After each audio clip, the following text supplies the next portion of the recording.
Hello বন্ধুরা, আমি পিনাকি, তোমরা দেখছো পিনাকি মাঝি ব্লগস। আর আজকে 9 জানুয়ারি এই বছরের বা 2026-এর বড় সিনেমা রাজা সাহেব রিলিজ করছে। তো রাজা সাহেব ডে 1-এ কীরকম কি অ্যাডভান্স বুকিং করেছে আর কত টাকার ওপেনিং নিতে পারে এই নিয়ে ভিডিওতে কথা বলবো। কেন 1.5 বছর পর প্রভাস ফিরছে, তার রিবেল স্টার প্রভাস। আর সে যখন আসবে তার প্রতিটা সিনেমা ডে 1-এ কিন্তু 100 কোটির ওপরে ওপেনিং নেয়। তো এটাই দেখা রায় সাহেব কি সেই রেকর্ডটা ব্রেক করতে পারবে নাকি 100 কোটির নিচে ওপেনিং নেবে। তো চ্যানেল নতুন সাবস্ক্রাইব করো, ভিডিও ভালো লাইক করো, কমেন্ট করো, শেয়ার করো। তো রায় সাহেব একটা হরার কমেডি সিনেমা। এখানে আমরা প্রভাসকে দেখতে পাচ্ছি, অঞ্জলিকে দেখতে পাচ্ছি। ট্রেলার বেশ প্রমিসিং ছিল, বিশেষ করে সেকেন্ড যে ট্রেলারটা টপ আপ করেছিল, নাচের সংটাও বেশ ভালো লেগেছিল। তো তামিল তেলুগু ভার্সানে তো মানে দুর্দান্ত ওপেনিং নেবে, দুর্দান্ত। তার আগে বলতে চাইছি ওভারসিজেও কিন্তু নর্থ আমেরিকা বলো, ইউএসএ বলো, কিন্তু একটা ম্যাসিভ ওপেনিং নিতে চলেছে।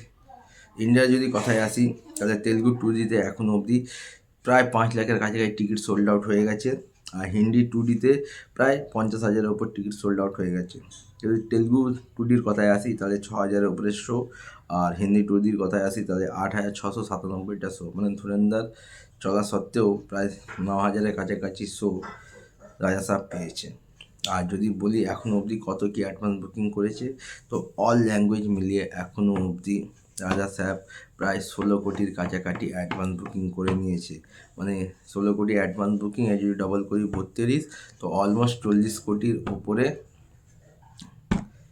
ডে 1-এ ইন্ডিয়া থেকে ওপেনিং নিতে চলেছে। ওটা 50 কোটিও হতে পারে, যদি ইন্ডিয়া থেকে 50 কোটি আর ওভারসিজ থেকে 50 কোটি হচ্ছে।